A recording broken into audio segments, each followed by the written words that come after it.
What's going on, everybody? I am back. That's right, I'm back. This is the second freaking podcast of the day. I'm ripping and running through them today, huh? Man, we're still in Dallas. I'm sorry, we're in Austin, still in Austin. And man, I tell you, I've been going nonstop today. I'm so happy that we've got this next guest on. I really just met him, I met him today for the first time, but I just found out about him I think on Monday when I was looking at a YouTube video of Jason Whitrock, which I just had on the podcast about an hour or so ago. And so, I was watching this YouTube video, and I see this big old dude on the background. I'm like, who the hell is that? Who's this guy that Jason is working out with? And so I kind of did my research. I heard him say his name on there, and then he goes by the Keto Hulk. And I was like, oh, dude, yeah, we definitely need to connect. And as I was watching this video, and one of the trainers was sitting on the couch, and he saw it, and he's like, hold up, he's that old school bodybuilding mindset, and he's like, hold up, that guy's big, he's keto, and I'm like, hey man, we're going to go talk to him. So I'm super excited. I'm so glad. Sorry, we went a little long on the last podcast. We made it here. I gotta give a big shout out to my wife. She leaves tomorrow and won't be back till Wednesday. And I told her, like, babe, I gotta set up this other podcast. We're running about 2 hours late. I gotta drive all the way back to Dallas right after this. And she was like, hey, calm down, go do your thing, go meet him. So I'm here now, and we got Mycael Wilcoxon right here on the podcast. And if you are watching, also, we're live on Instagram on the Myler Flex Instagram page. So man, I'm excited. I'm glad that you took the time to meet up with me today. Hey, so first off, I want to go ahead, get closer. First off, I just want to say thank you for having me, and thank you for making time, and I have to give you props for checking in with the wife. That's important. You gotta keep her happy. You gotta keep the household happy. Absolutely. Man, so also another thing I want to say, since I am a owner of gym in Dallas, Next Rep Fitness, I've followed Big Tex, I don't know, for a few years, and I've always wanted to come down here and check this gym out. And man, they got that thing rock and rolling today. They got a strongman competition going on, and it's really cool. It's kind of that raw style, hardcore gym. Very similar to kind of like what I have over at Next Rep. I don't have all the strongman stuff, but all the other stuff we got. So it's really cool environment that you work out of too. Yeah, well, I appreciate it. I've been here for 5 or 6 years, but I've been a trainer here for about a year and a half now. Okay. Yeah. Okay. Cool. Well, man, let's just go ahead. Let's dive in a little bit and learn about you. I want to learn, your story, where you grew up, and then how you got into fitness and all that type of stuff. And then let's talk about how did you find out about keto, and just dive into that. Okay, so first and foremost, I was born in Louisiana. My father was in the military. Sorry, I got to get closer to the mic. Yeah. My father was in the military, so I was born in Fort Polk, Louisiana. And when I was about 3 or 4, we moved here to Texas.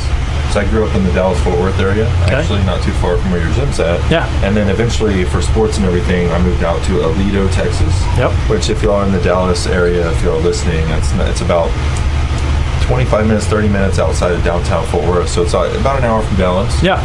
But it's in the Metroplex on the edge there. So I grew up there.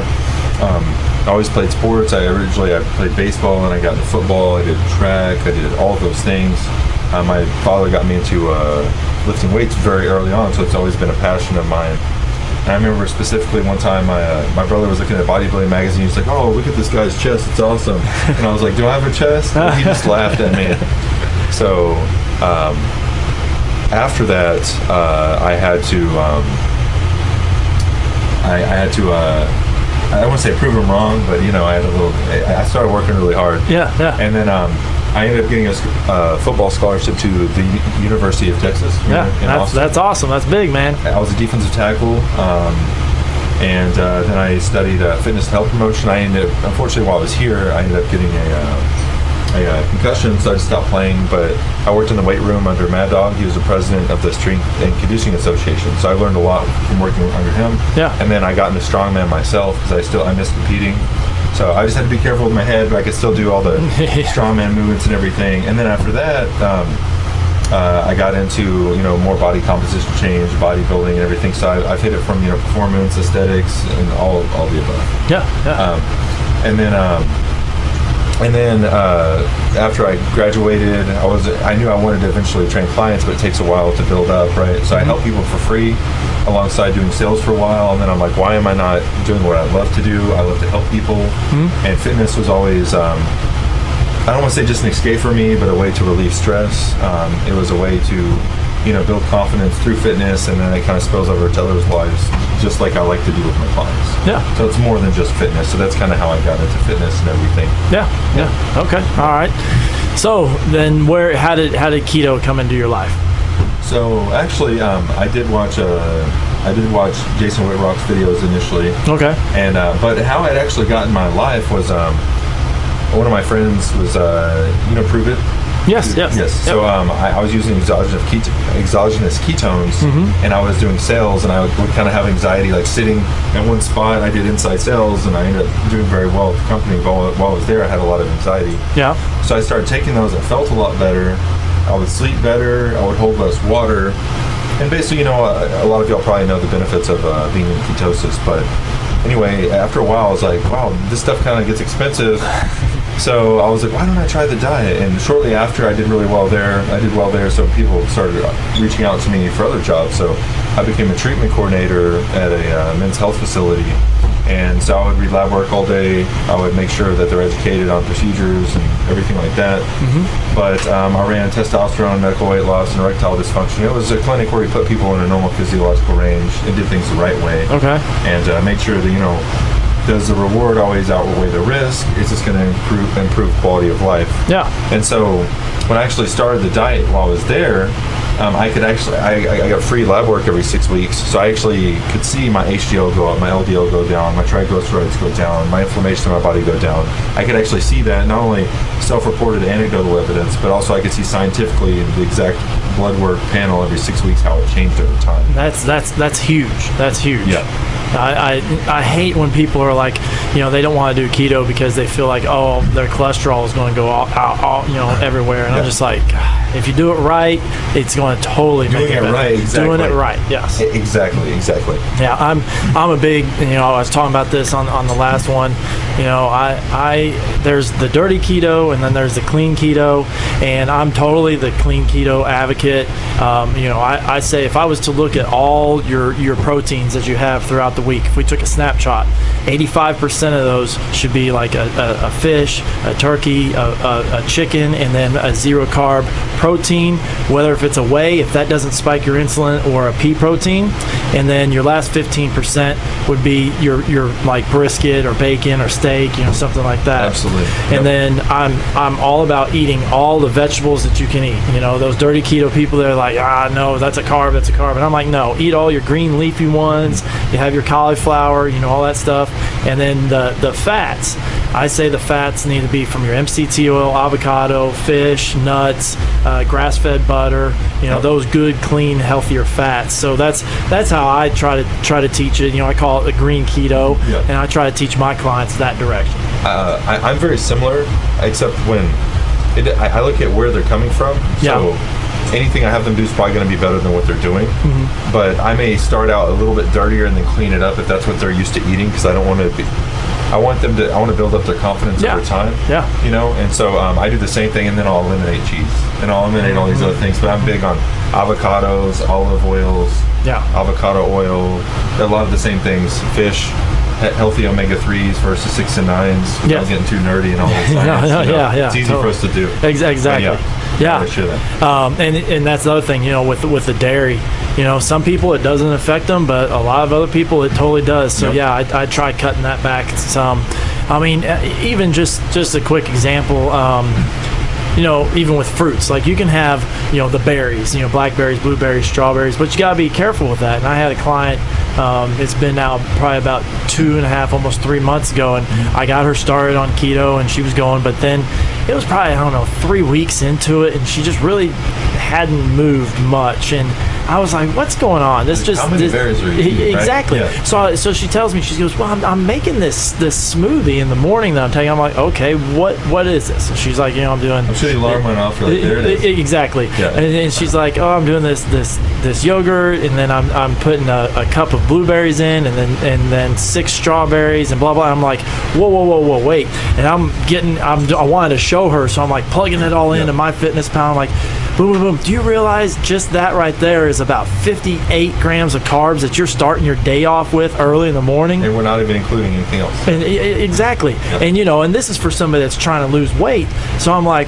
whoa. So she was like, I thought I could have all the fruit I could have, and I'm like, no, like it's still, you gotta be smart about it. And once she did that, she started, she put 2 strawberries in, so that's 6 net carbs with 2 strawberries.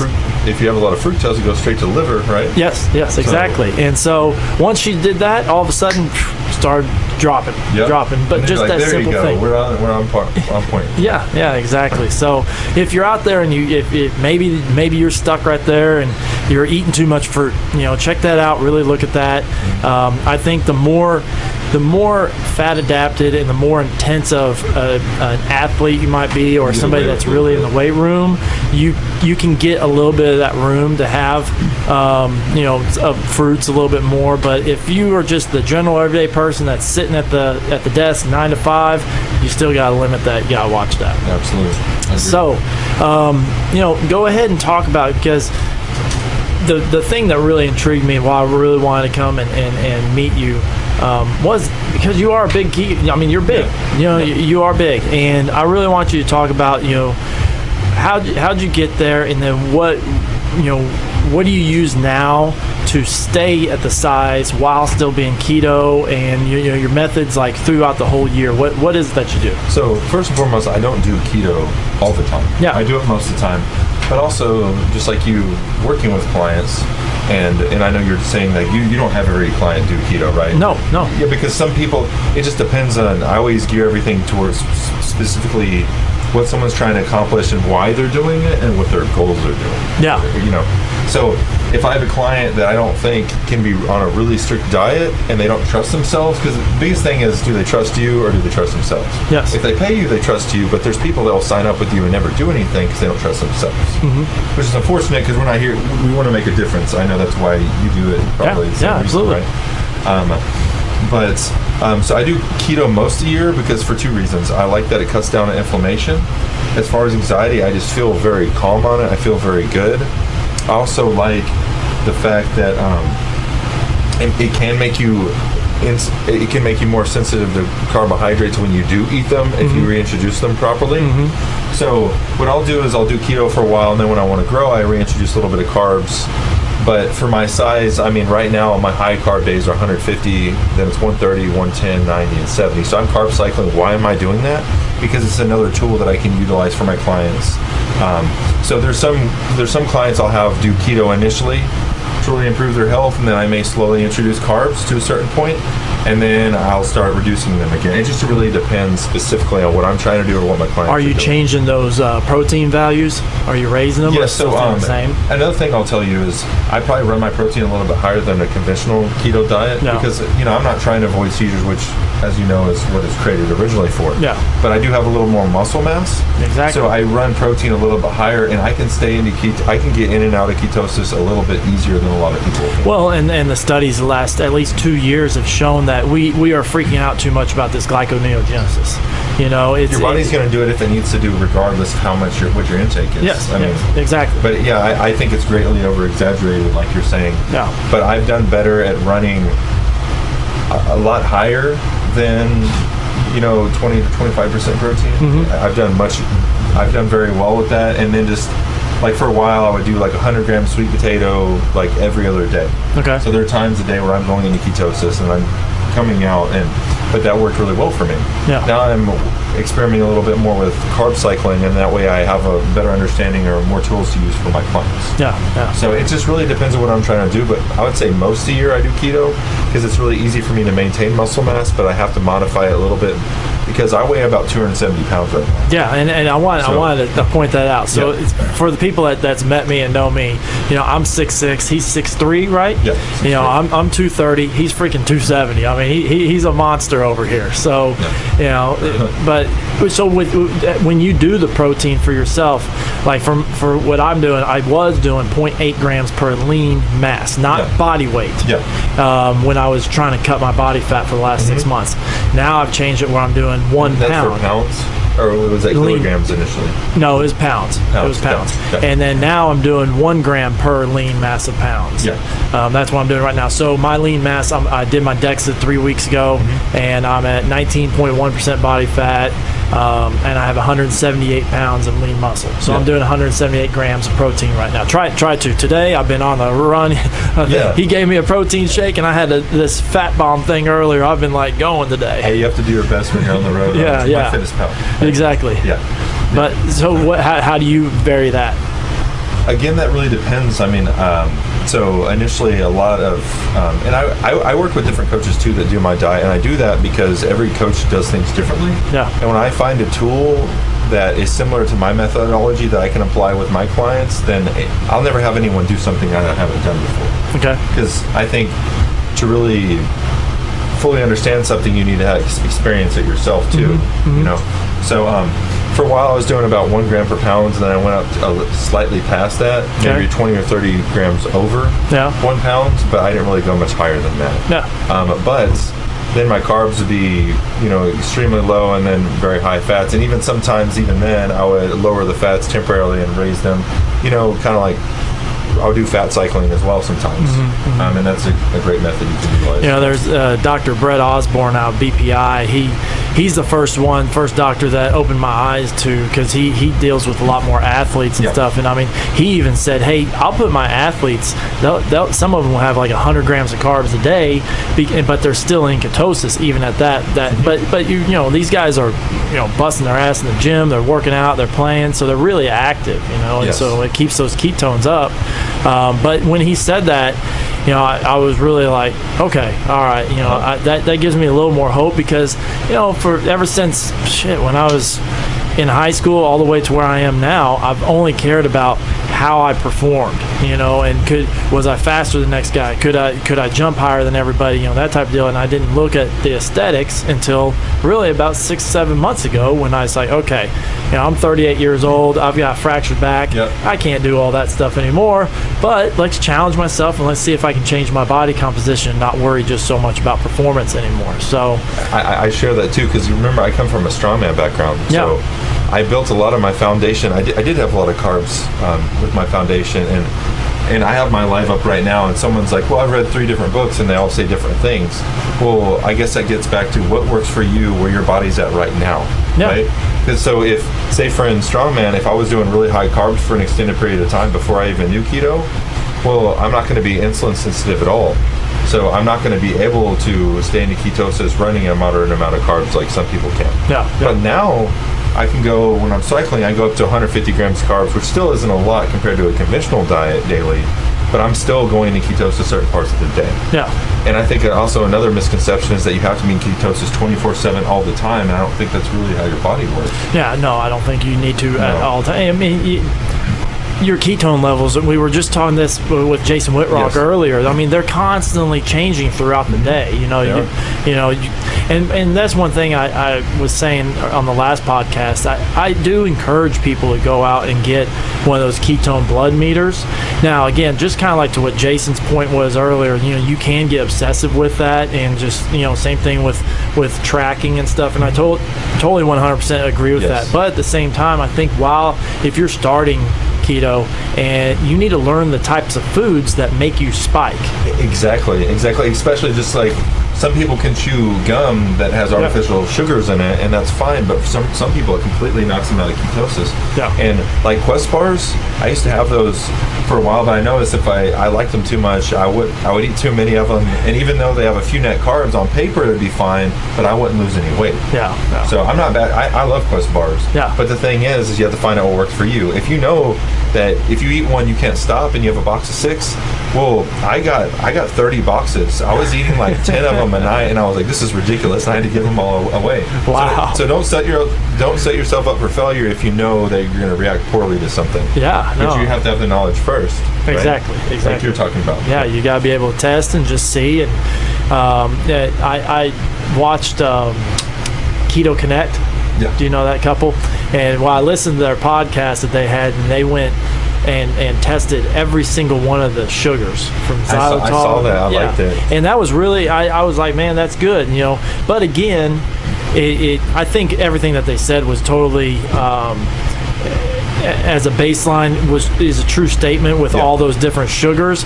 But at the same time, to the person that's saying on your Instagram live right now is, everybody's chemical composition is different.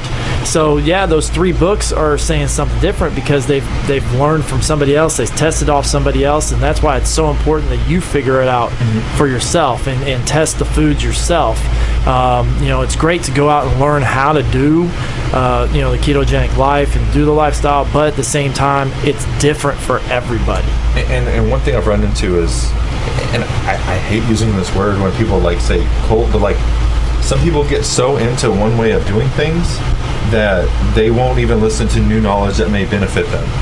And I think that's unfortunate. Yeah. So some people are like, oh, you're having carbs. How can you call yourself the Keto Hulk? And I'm like, well, the reason I call myself the Keto Hulk, I want people to ask me questions about it because I think what do most people have trouble with? Satiety. They don't feel full, so they eat too much because they're not getting enough nutrients in their diet. And then number 2, insulin sensitivity, right? Yes. Are they sensitive to insulin? So if we can improve those things, especially with type 2 diabetes being so rampant in our society, I want people to know about this. And I want people to be like, okay, well, if he can do it and maintain his size, which I've been able to do, and even put on some size, then maybe I should try it. So that's one reason I utilize that. Even though I don't do it all the time, I do it most of the time. Yeah. And also, one reason I started it was because I was looking at all the food I could eat, and I was like, wow. And I eat usually clean, but sometimes I'll have bacon a little bit, or eggs, a little bit of cheese, like just things that I enjoy. When you're dieting and you do a typical bodybuilding diet forever, like years, you get sick of sweet potatoes, oatmeal. I love those things, but having the same thing all the time, and I'm like, I get to eat exactly the opposite of what I wanted and feel good and not guilty about it. Why would I not do that? It's crazy. It's crazy. And then you see your blood work improve, and you're like, okay, this is awesome, Yeah. So, yeah. What's funny is the guy that there he is right there, Jared. I see that you're watching right now. He's the one that was watching the YouTube video as we. Mom. My mom's right there. Oh, is that your mom? And so as we discovered you at the same time, and then he's the one that was like, hold up, man, he's keto. All right, man, we got to see what this dude's about. He's big, so. I see you, Jared. Hey, let y'all know there's multiple cameras everywhere. Yes. So I know y'all having trouble hearing me, but there's a microphone here, so I'm doing my best, all right? Yeah, we got 3 cameras going on right now. Yeah. So, what would be your advice? You said something that I wasn't initially going to talk about on here, but I think the more I ponder this, I think it's really important to talk about. You said you're really big on mindset. And when we were walking in, and then you said that, and I was like, yes. And the only way you can even be successful or accomplish anything is you have to have that mindset in stone first. Yep. So, explain to me if somebody wanted to come to you to keto and it doesn't even have to be keto, just changing their life for healthier and starting working out. What do you do to kind of help people with their mind and that type of deal? So I think one of the biggest things is building up confidence. And one reason I was telling him this earlier, one reason I got into what I do now is, I do really well at sales, but I wasn't happy. And now I'm going after all my dreams. Like I'm doing fitness modeling, I own my own company, I train clients, I have online clients, a lot of the same things you do. But the reason I should have done that a long time ago, but I didn't trust myself to be able to do it. Mm-hmm. You kind of have to take a leap of faith. But I think the biggest thing is having confidence that things are going to work out or having hope. Yeah. So some of that comes down to, spirituality, but it starts with the small things, doing the small things right. Have you ever seen that speech with, I think he's an admiral, he talks about making his bed in the military? I don't think I've seen that. So one of the biggest things, the worst person you can let down is yourself. So all these little small decisions that you make each and every day are so important because you build up confidence to make the larger ones. Then you can take those leaps of faith that you wouldn't be able to do before, right? You're preparing yourself for greater things. So let's say, for instance, if you say, okay, every day this week, I'm going to start small, I'm going to make my bed, and you don't make your bed, who have you let down? No one else but yourself, right? Yeah. All right, so it starts with very small things. And then you progress to, okay, I'm going to eat 5 meals a day. Okay, perfect. I'm going to have 5 meals a day. I'm going to make sure that only one of them has soda. And then you take small baby steps and you build up. And then now these bigger decisions are going to be easier and easier to make, and then you're going to trust yourself. So I've noticed a lot of people in our society don't trust themselves, and a lot of people aren't happy with where they're at, but they live in so much fear that they're scared to make changes. I used to be that person, and that's why I'm so big into fitness and everything, because if I can help someone build up confidence through fitness, and then that can spill over to other parts of their lives, because they say, you know what, I can stick to a diet, I can wake up and get 8 hours of sleep a day, I can do all these things I couldn't do, then they have confidence to make those bigger decisions, those more important decisions that are going to have a big impact on their life or other people's lives, right? Yeah. So the reason I talk about all these things is I used to be that person that doubted himself all the time. Even though I got a scholarship to one of the best universities in the country right after he won a national championship, I wasn't that confident. And then I got a concussion. I had to reinvent myself. So how did I get through that? Well, at first I went through a stage of anger. I was upset. Why did this happen to me? So I just worked out. One day I wasn't angry anymore. And I'm like, okay, why am I going to do this? I want to be healthier. Okay, I want to get stronger. Okay, I've done that. I've never done the bodybuilding route where I look better, so I'm going to focus on that. Now I'm more confident. Yeah. Right? So through all these things, I built confidence, and I want to be able to give that to other people. But when I talk about mindset, the most important thing is, what are you putting in here on a daily basis? Are you surrounding yourself with people who are nourishing you or sucking the life out of you? There are people that go through difficult times, and you can help them, but at the same time, I'm not saying avoid them altogether, but I'm saying if you keep on trying to help a friend, but they're not doing anything to change it, well, you being around them and it removing your energy after you've tried to help them for a year straight, is that good to surround yourself with them? Probably not. Yeah. Because you're going to maybe pick up some of the habits that they're picking up, or you're going to become like them. Yeah. So I think it's so important to say, before you do anything, whether you read something or listen to music, that does change your subconscious mind, and how you think about yourself is the governor of how far you can go in life. Yeah. And that's part of trusting yourself. But I don't want to get too deep into it, but there are 3 things that I do every day. And whether you believe in God or whether you believe in the universe, I think a lot of us can agree there's something bigger that we may not understand necessarily, whatever name you want to put on there. So 3 things I do. Every morning I put on a card. I put Bible, because I read a chapter a day. That always helps me.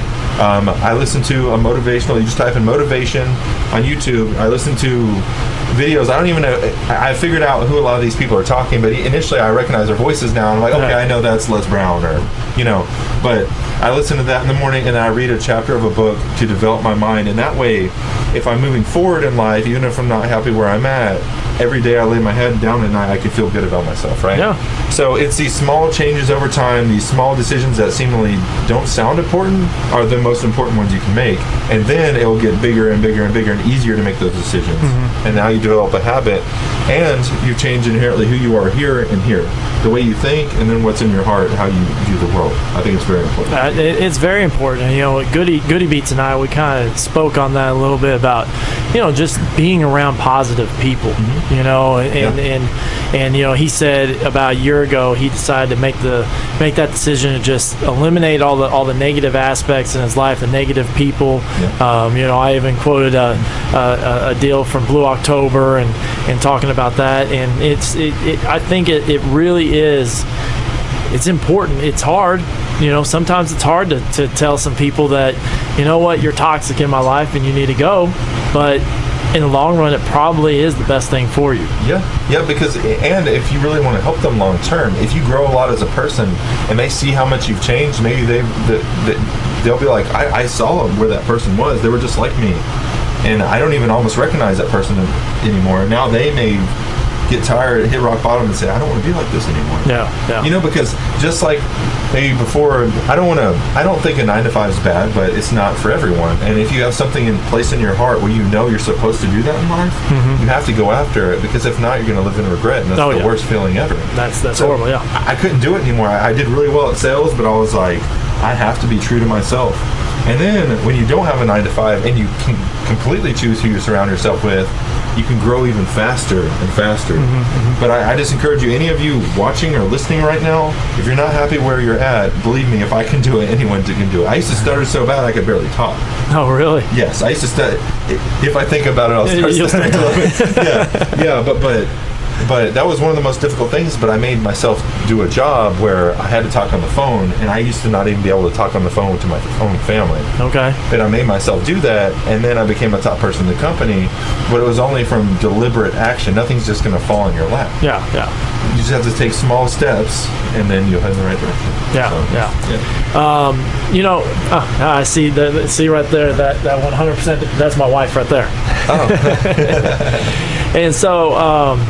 You know, talking about kind of like negativity and stuff, I actually, how would you direct somebody that's doing keto? Because I had a client this week, and she said she was at a dinner party, and when she told people, oh, I'm keto, like damn near the whole dinner party would just like rolled their eyes like, oh my God, really? You know, like they just...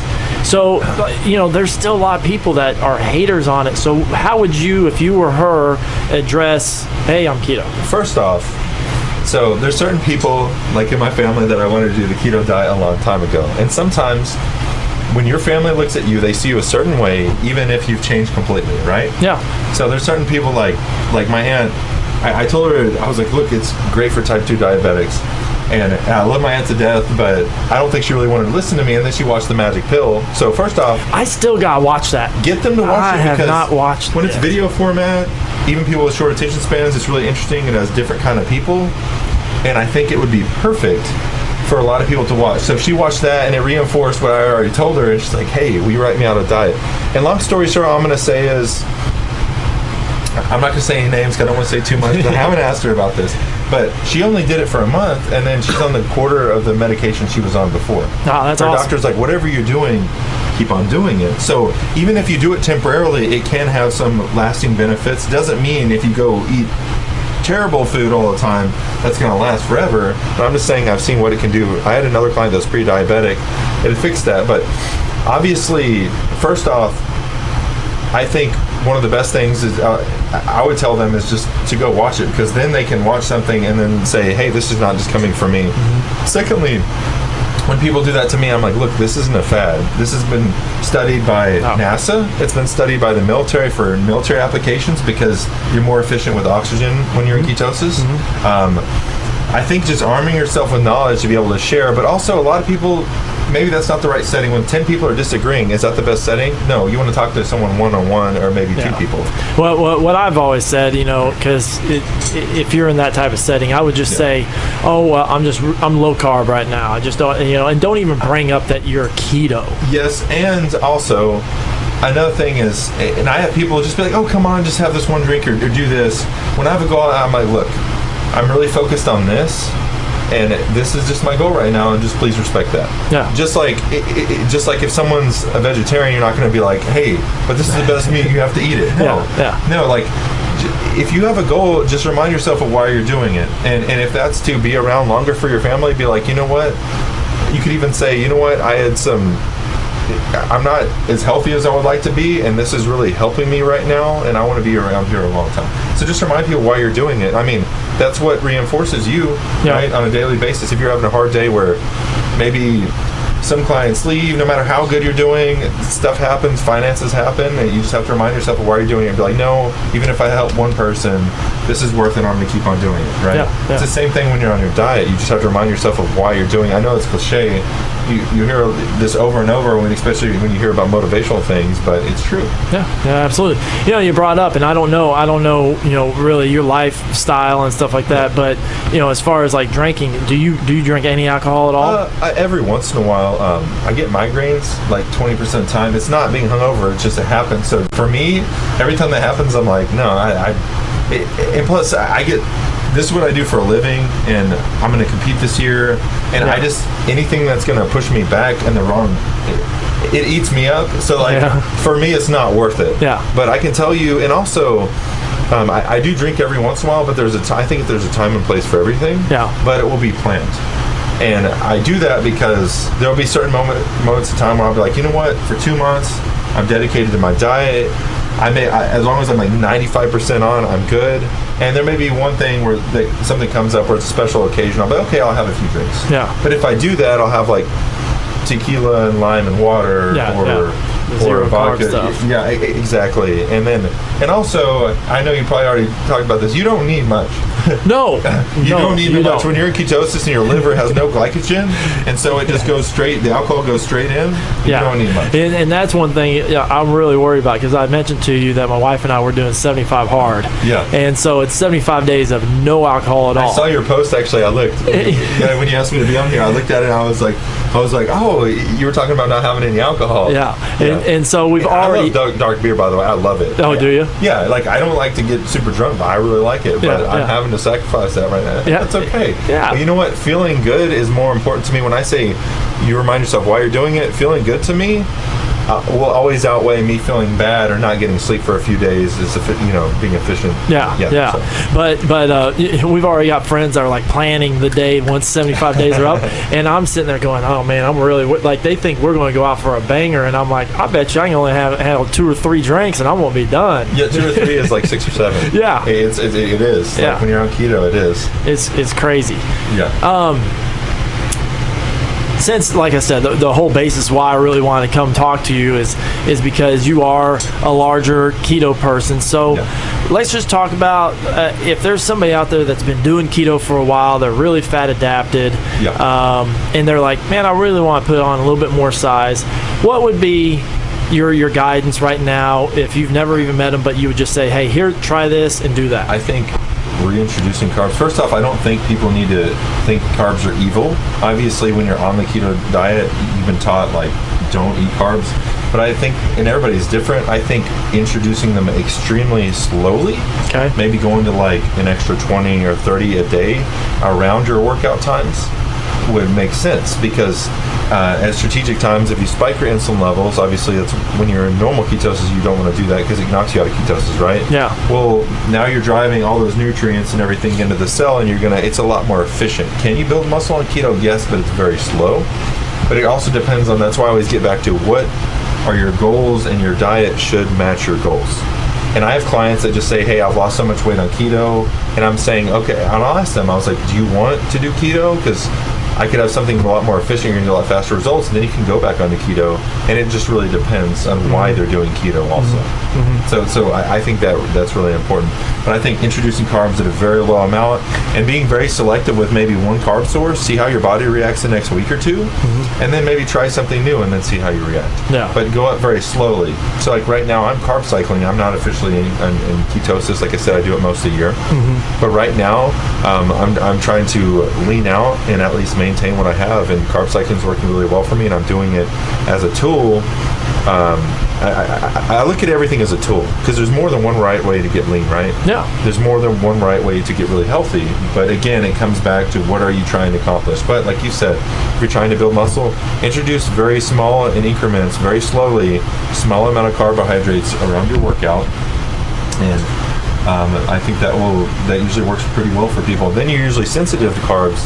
Another thing is the carbs, you have to upregulate certain enzymes and different things. That's why if you eat just a ton of carbs, you've been in ketosis for a long time, you'll feel terrible. But if you have very small amounts, your body has... Hey there, guys. I want to apologize. I'm super sorry we didn't get the end of this podcast on film.